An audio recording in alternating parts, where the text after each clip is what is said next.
नमस्कार, मैं राजीव कुमार, टीजीटी हिंदी प्रायोगिक विद्यालय क्षेत्रीय शिक्षा संस्थान NCERT मैसूर से आप तमाम विद्यार्थियों और दर्शकों का हार्दिक स्वागत करता हूं। आज मैं कक्षा 8वीं की हिंदी पाठ्यपुस्तक दुर्वा भाग 3 में संकलित एक बहुत ही सुंदर कहानी को लेकर उपस्थित हुआ हूं। यह कहानी तमिल भाषा में लिखी गई है, जिसकी लेखिका वल्ली कानन है। तमिल भाषा में लिखी इस रचना का हिंदी अनुवाद श्री बालकराम नागर ने किया है।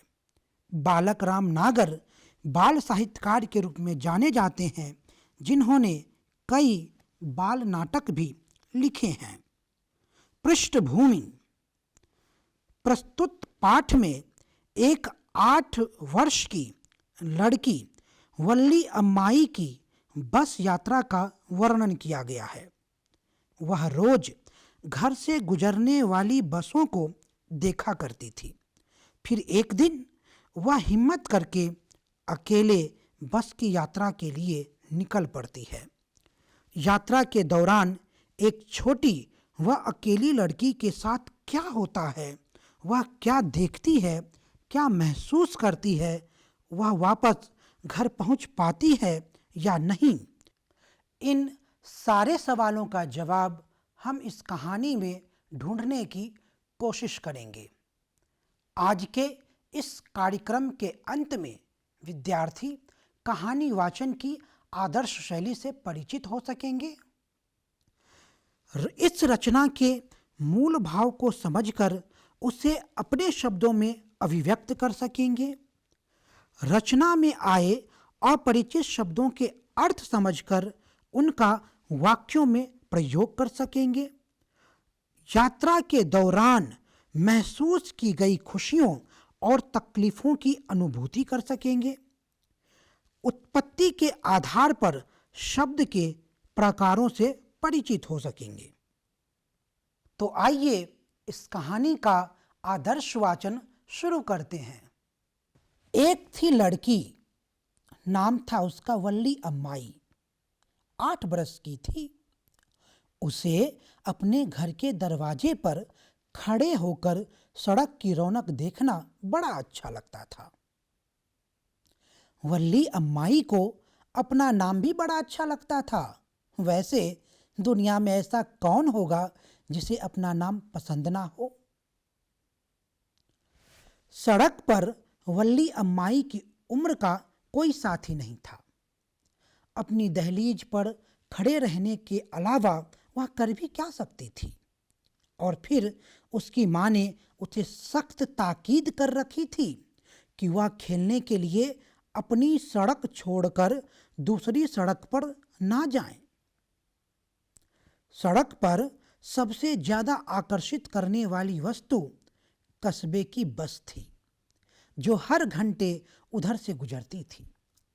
एक दफा जाते हुए और एक दफा लौटते हुए। हर बार नई नई सवारियों से लदी हुई बस का देखना वल्ली अम्माई की कभी ना खत्म होने वाली खुशी का खजाना था। हर रोज वह बस को देखती और एक दिन एक नन्ही सी इच्छा उसके नन्हे से दिमाग में घुसकर बैठ गई। कम से कम एक बार तो वह बस की सैर करेगी ही। नन्ही सी इच्छा बड़ी और बड़ी होती चली गई। वल्ली बड़ी हसरत से उन लोगों की तरफ देखती जो सड़क के नुक्कड़ पर बस से उतरते चढ़ते, जहां पर बस आकर रुकती थी। उनके चेहरे इसके दिल में 100 इच्छाएं, सपने और आशाएं जगा जाते। उसकी कोई सखी सहेली जब उसे अपनी बस यात्रा का किस्सा सुनाती, शहर के किसी दृश्य का हाल बताकर डिंग हाँकती, तो वल्ली जल भुन जाती। घमंडी घमंडी वह चिल्लाती। चाहे वल्ली और उसकी सहेलियों को इस शब्द का अर्थ मालूम नहीं था, फिर भी इसका बेधड़क इस्तेमाल करती। दिनों दिन, महीनों महीने वल्ली ने बस यात्रा से संबंधित छोटी मोटी जानकारी गांव से कभी कभार शहर जाने वालों और बस में प्रायः सफर करते रहने वाले यात्रियों की आपसी बातचीत से प्राप्त कर ली थी। उसने आप भी कुछ लोगों से इस बारे में सवाल पूछे थे। शहर उसके गांव से कोई 10 किलोमीटर दूर था। एक ओर का भाड़ा था 3 पैसे। इसका मतलब जाने और लौटने दोनों ओर के 60 पैसे। शहर तक पहुंचने में बस को पौन घंटा लगता था। शहर पहुंचकर अगर वह बस में ही बैठी रहे और 30 पैसे और चुका दे तो उसी बस में बैठी बैठी वापस भी आ सकती है। यानी अगर वह गांव से दोपहर 1 बजे चल दे तो 1:45 बजे शहर पहुंच जाएगी और फिर उसी बस से वह अपने गांव कोई 3 बजे लौट आएगी। इसी प्रकार वह हिसाब पर हिसाब लगाती रही, योजना पर योजना बनाती रही। एक दिन की बात है, जब यह बस गांव की सीमा पार करके बड़ी सड़क पर प्रवेश कर रही थी, एक नन्ही सी आवाज पुकारती हुई सुनाई दी, बस को रोको, बस को रोको। एक नन्हा सा हाथ हिल रहा था। बस धीमी हो गई। कंडक्टर ने बाहर झांका और कुछ तुनक्कर कहा, अरे भाई, कौन चढ़ना चाहता है? उनसे कहो कि जल्दी करें, सुना तुमने? बस मैं इतना जानती हूं कि मुझे शहर जाना है और यह रहा तुम्हारा किराया, उसने रेज़गारी दिखाते हुए कहा। ठीक ठीक, पहले बस में चढ़ो तो, कंडक्टर ने कहा और फिर उसे धीरे से उठाकर बस में चढ़ा लिया।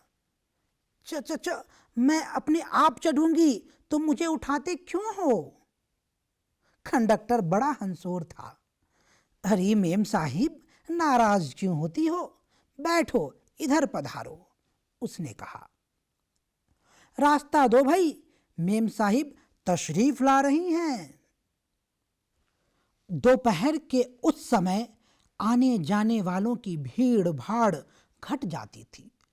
पूरी बस में कुल 6-7 सवारियां बैठी हुई थी। सभी मुसाफिरों की नज़र वल्ली पर थी और वे सब कंडक्टर की बातों पर हंस रहे थे। वल्ली मन ही मन झेंप गई।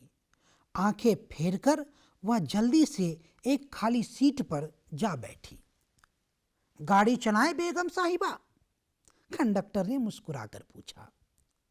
उसने 2 बार सीटी बजाई। बस गरजती हुई आगे को बढ़ी। वल्ली अब कुछ आंखें फाड़कर देख रही थी। खिड़कियों से बाहर लटक रहे पर्दे के कारण उसे बाहर का दृश्य देखने में बाधा पड़ रही थी। वह अपनी सीट पर खड़ी हो गई और बाहर झांकने लगी। इस समय बस एक नहर के किनारे किनारे जा रही थी। रास्ता बहुत ही तंग था। एक ओर नहर थी और उसके पार ताड़ के वृक्ष, घास के मैदान, सुदूर पहाड़ियां और नीला आकाश। दूसरी ओर एक गहरी खाई थी जिसके परे दूर दूर तक फैले हुए हरे भरे खेत। जहां तक नजर जाती हरियाली ही हरियाली। आहा, यह सब कुछ कितना अद्भुत था। अचानक एक आवाज आई और वह चौंक गई। सुनो बच्ची, वह आवाज कह रही थी, इस तरह खड़ी मत रहो, बैठ जाओ। वल्ली बैठ गई और उसने देखा कि वह कौन था। वह एक बड़ी उम्र का आदमी था जिसने उसी के भले के लिए यह कहा था, लेकिन उसके इन शब्दों से वह चिढ़ गई। यहाँ कोई बच्ची नहीं है, उसने कहा, मैंने पूरा भाड़ा दिया है। कंडक्टर ने बीच में पढ़ते हुए कहा, जी हाँ, यह बड़ी बेगम साहिबा हैं। क्या कोई बच्चा अपना किराया अपने आप देकर शहर जा सकता है? वल्ली ने आंखें तरेर कर उसकी ओर देखा। मैं बेगम साहिबा नहीं हूँ, समझे? और हाँ, तुमने अभी तक मुझे टिकट नहीं दिया है। अरे हाँ, कंडक्टर ने उसी के लहजे की नकल करते हुए कहा और सब हंसने लगे। इस हंसी में वल्ली भी शामिल थी। कंडक्टर ने एक टिकट फाड़ा और उसे देते हुए कहा, आराम से बैठो, सीट के पैसे देने के बाद कोई खड़ा क्यों रहे? मुझे यह अच्छा लगता है, वह बोली। खड़ी रहोगी तो गिर जाओगी, चोट खा जाओगी। गाड़ी जब एकदम मोड़ काटेगी या झटका लगेगा तभी मैंने तुम्हें बैठने को कहा है बच्ची। मैं बच्ची नहीं हूं, तुम्हें बता दिया ना, उसने कुड़कर कहा। मैं 8 साल की हूं। क्यों नहीं, क्यों नहीं, मैं भी कैसा बुद्धू हूं। 8 साल, बाप रे। बस रुकी, कुछ नए मुसाफिर बस में चढ़े और कंडक्टर कुछ देर के लिए व्यस्त हो गया। वल्ली बैठ गई। उसे डर था कि कहीं उसकी सीट ही ना चली जाए। एक बड़ी उम्र की औरत आई और उसके पास बैठ गई। अकेली जा रही हो बिटिया? जैसे ही बस चली उसने वल्ली से पूछा। हाँ, मैं अकेली जा रही हूं, मेरे पास मेरा टिकट है, उसने अकड़कर तीखा जवाब दिया। हाँ हाँ, शहर जा रही हैं, 30 पैसे का टिकट लेकर, कंडक्टर ने सफाई दी। आप अपना काम कीजिए जी, वल्ली ने टोका, लेकिन उसकी अपनी हंसी भी छूट रही थी। कंडक्टर भी खिलखिलाकर हंसने लगा। इतनी छोटी बच्ची के लिए घर से अकेले निकलना क्या उचित है? बुढ़िया की बकझक जारी थी। तुम जानती हो शहर में तुम्हें कहाँ जाना है, किस गली में, किस नगर में? आप मेरी चिंता ना करें, मुझे सब मालूम है, वल्ली ने पीठ मोड़ मुंह खिड़की की ओर करके बाहर झांकते हुए कहा। यह उसकी पहली यात्रा थी। इस सफर के लिए उसने सचमुच कितनी सावधानी और कठिनाई से योजना बनाई थी। इसके लिए उसे छोटी छोटी जो रोजगारी भी हाथ लगी इकट्ठी करनी पड़ी। उसे अपनी कितनी ही इच्छाओं को दबाना पड़ा, जैसे कि वह मीठी गोलियां नहीं खरीदेगी, खिलौने, गुब्बारे कुछ भी नहीं लेगी। कितना बड़ा संयम था यह। और फिर विशेष रूप से उस दिन जब जेब में पैसे होते हुए भी गांव के मेले में गोल गोल घूमने वाले झूले पर बैठने को उसका कितना जी चाह रहा था।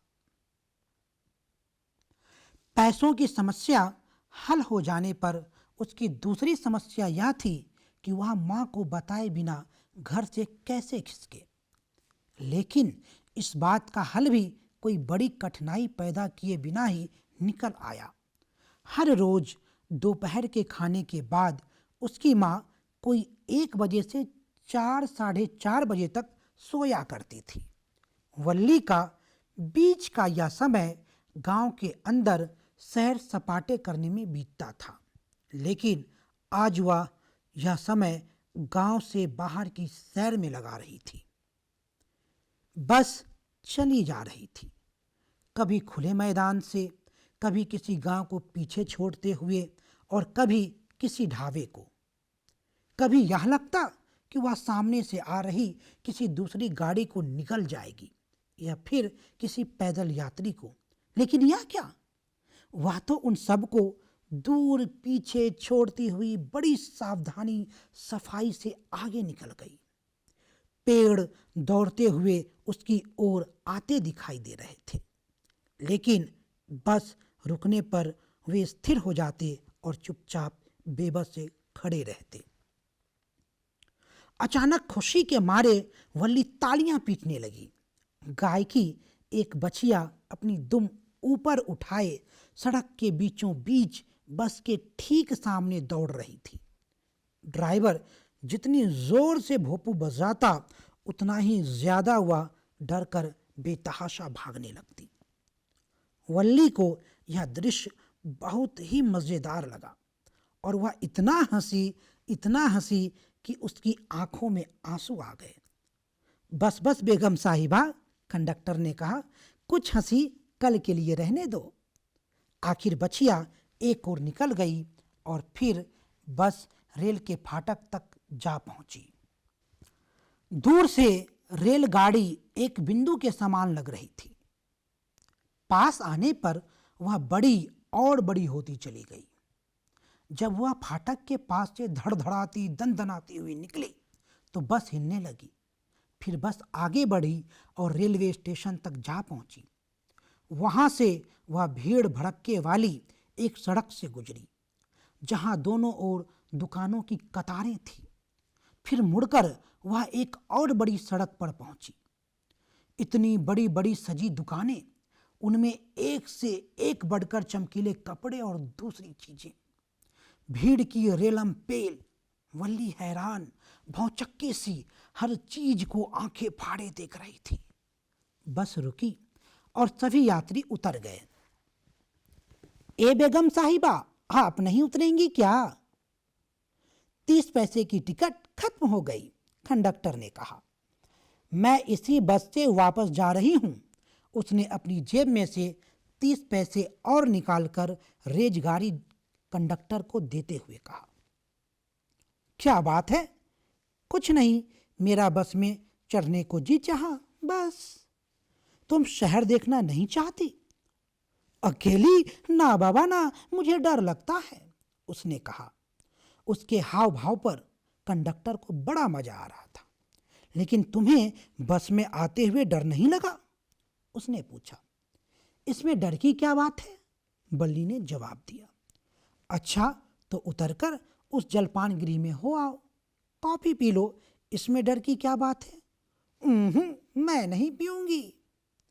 अच्छा, तो क्या मैं तुम्हारे लिए कुछ पकौड़े या चबैना लाऊं?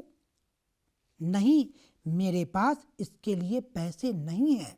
मुझे बस एक टिकट दे दो। जलपान के लिए तुम्हें पैसे की जरूरत नहीं, पैसे मैं दूंगा। मैंने कह दिया ना, नहीं, उसने दृढ़तापूर्वक कहा। नियत समय पर बस फिर चल पड़ी। लौटती बार भी कोई खास भीड़ नहीं थी।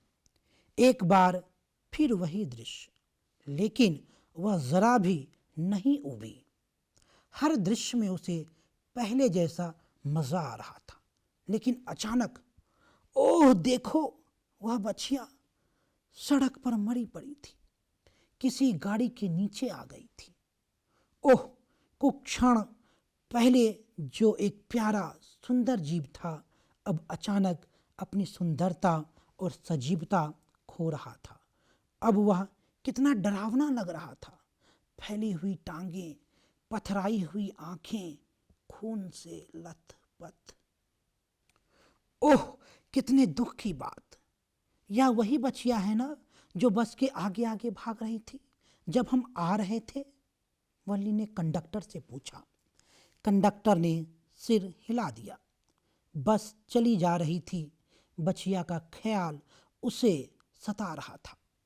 उसका उत्साह ढीला पड़ गया था। अब खिड़की से बाहर झांककर और दृश्य देखने की उसकी इच्छा नहीं रही थी। वह अपनी सीट पर जमी बैठी रही। बस 3:40 पर उसके गांव पहुंची। वल्ली खड़ी हुई। उसने जम्हाई लेकर कमर सीधी की और कंडक्टर को विदा कहते हुए बोली, अच्छा, फिर मिलेंगे जनाब। वल्ली कानन, अनुवाद बालक राम नागर। आपने कहानी वाचन के दौरान कुछ अपरिचित शब्दों पर गौर किया होगा, तो आइए पहले उन शब्दों के सामान्य अर्थ और वाक्य में उनके प्रयोग को जानते हैं। शब्द, अर्थ और वाक्य प्रयोग। पहला शब्द है रौनक, जिसका अर्थ है चमक दमक या चहल पहल, जिसे अंग्रेजी में ब्राइटनेस कहते हैं। वाक्य प्रयोग देखते हैं। शाम को बाजार की रौनक देखते ही बनती है। दूसरा शब्द है दहलीज, जिसका अर्थ है प्रवेश द्वार, जिसे अंग्रेजी में थ्रेशोल्ड कहते हैं। वाक्य प्रयोग, लड़की अपने घर की दहलीज पर खड़ी थी। तीसरा शब्द है सख्त ताकीद यानी कड़ी चेतावनी, जिसे अंग्रेजी में स्टडी वार्निंग कहते हैं। वाक्य प्रयोग देखें। मां ने बच्चे को घर से बाहर ना निकलने की सख्त ताकीद दी। चौथा शब्द है हसरत, जिसका अर्थ है इच्छा, जिसे अंग्रेजी में डिजायर कहते हैं। वाक्य प्रयोग देखें। लड़की की बड़ी हसरत थी कि वह बस की सैर करे। पांचवा शब्द है नुक्कड़, जिसका अर्थ है गली का मोड़, जिसे अंग्रेजी में कॉर्नर कहते हैं। वाक्य प्रयोग देखें। बस हमेशा नुक्कड़ पर रुकती है। अगला शब्द है डिंग हाँकना, जिसका अर्थ है अपनी बड़ाई करना। यह एक मुहावरा भी है, जिसे अंग्रेजी में ब्रैगिंग कहते हैं। वाक्य प्रयोग देखें। अपने बारे में ज्यादा डिंग हाँकना अच्छा नहीं। अगला शब्द है बेधड़क यानी बेझिझक, जिसे अंग्रेजी में विदाउट एनी हेजिटेशन कहते हैं। वाक्य प्रयोग देखें। वह बेधड़क कमरे के भीतर आ गया। अगला शब्द है पौन घंटा यानी 45 मिनट का समय, जिसे अंग्रेजी में क्वार्टर पास्ट 1 आवर कहते हैं। वाक्य प्रयोग देखें। शहर तक पहुंचने में बस को पौन घंटा लगता था। अगला शब्द है रेजगारी यानी छुट्टे पैसे, जिसे अंग्रेजी में चेंज कहते हैं। वाक्य प्रयोग देखिए। लड़की के पास रेजगारी नहीं थी। अगला शब्द है तशरीफ लाना, जिसका अर्थ है किसी के आने के बारे में सम्मान पूर्वक कहना, जिसे अंग्रेजी में टू कम कहते हैं। वाक्य प्रयोग देखें। शहंशाह तशरीफ ला रहे हैं। अगला शब्द है लहजा, जिसका अर्थ है ढंग, जिसे अंग्रेजी में स्टाइल कहते हैं। वाक्य प्रयोग देखें। उसके बोलने का लहजा सही नहीं था।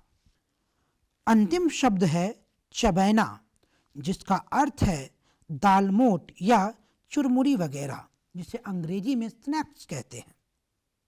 वाक्य प्रयोग देखें। कहो तो मैं तुम्हारे लिए कुछ चबैना ले आऊं। प्यारे विद्यार्थियों, आइए अब इस कहानी के मूल बिंदुओं पर चर्चा करते हैं। यह कहानी एक 8 वर्षीय लड़की की साहस और समझ की कहानी है। वल्ली के घर के सामने से हर घंटे में एक बस गुजरती थी जो शहर को जाती थी। उसके मन में बस से यात्रा करने की इच्छा जगती थी और वह कुछ पैसे जमा करके बस में बैठ जाती है। बस के कर्मचारी और सहयात्री इस अकेली लड़की को देखकर आश्चर्यचकित हो जाते हैं। आने और जाने के दौरान वल्ली रास्ते के प्राकृतिक दृश्यों का खूब आनंद उठाती है, जैसे एक नहर के किनारे किनारे बस का चलना, नहर के उस पार ताड़ के पेड़ों की पंक्तियां, घास के मैदान, सुदूर पहाड़ियां और नीला आकाश आदि। यह कहानी बाल मनोविज्ञान पर आधारित है। एक बच्चे के मन की आशाओं और आकांक्षाओं तथा उसकी छोटी छोटी खुशियों को इस रचना का आधार बनाया गया है। इस कहानी की रचना कला की बात करें तो हम पाते हैं कि यह कहानी लेखिका के अपने बचपन के यादों पर आधारित है। इस कहानी को पढ़कर सहसा यह पता नहीं चलता कि यह मूल नहीं बल्कि अनुवाद है।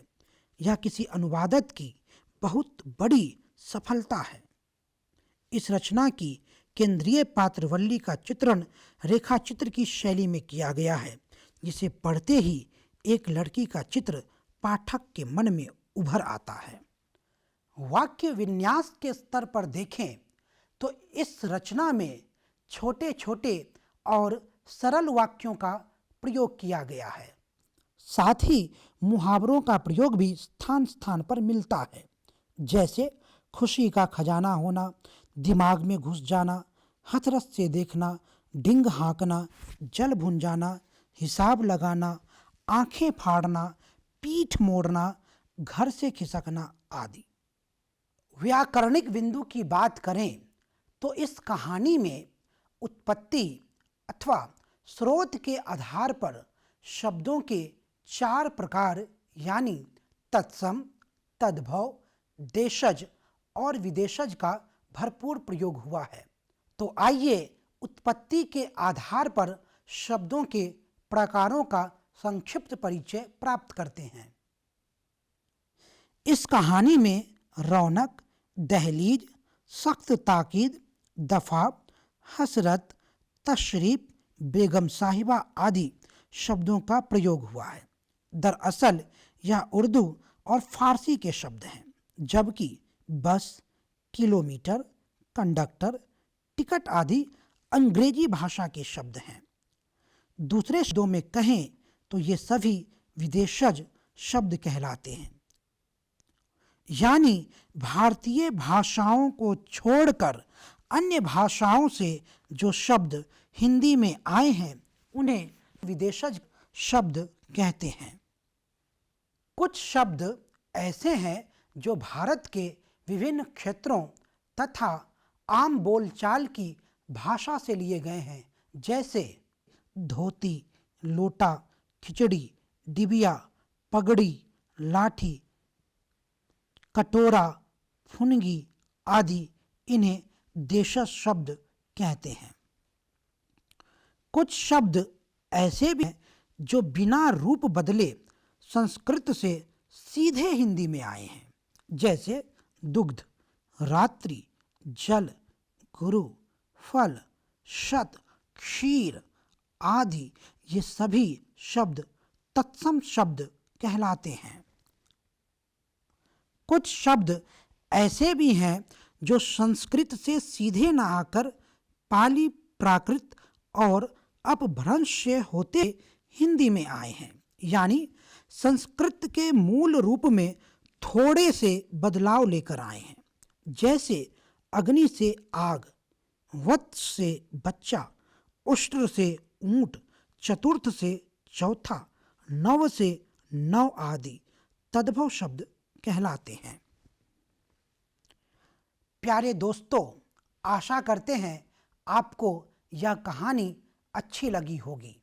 हमने आपके लिए कुछ प्रश्न तैयार किए हैं, जिनके उत्तर ढूंढकर आप अपनी उत्तर पुस्तिका में लिखिए। तो पहला प्रश्न है, आपने बस, ट्रेन, हवाई जहाज आदि की यात्रा की होगी। उस यात्रा से जुड़ी किसी रोमांचक घटना या स्मृति का वर्णन अपने शब्दों में कीजिए।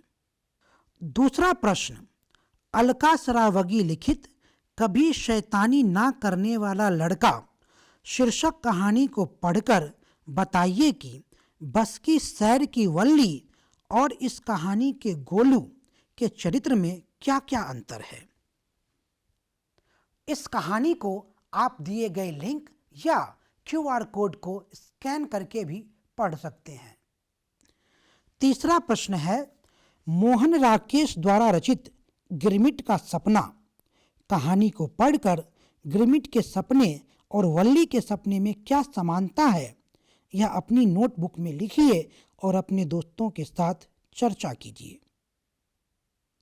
चौथा और अंतिम प्रश्न है, यात्रा के पहले और या के दौरान ध्यान रखने योग्य बातों को समझाते हुए अपने छोटे भाई या बहन को पत्र लिखिए। आज के लिए बस इतना ही, फिर मिलेंगे नए पाठ के साथ। तब तक के लिए विदा। धन्यवाद।